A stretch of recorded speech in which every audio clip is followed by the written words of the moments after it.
I need to tell you what grey rock is because I haven't yet. And some of you might know, but it's always good to just define things so we know what we're talking about.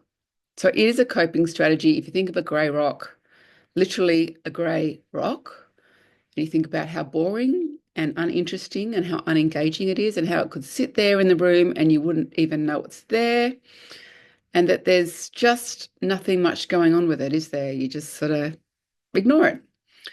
That's the idea of the grey rock technique, but it applies in communication and it applies in how you think about your relationship with somebody. So rather than being engaging and emotionally connected and looking for cues for signs of life and interaction with people, you drastically reduce those expectations and you keep the conversation and the relationship down to its most functional, basic level. For parents, it's obviously really important for them to keep communication with an ex-partner that could have these narcissistic traits or NPD, narcissistic personality disorder.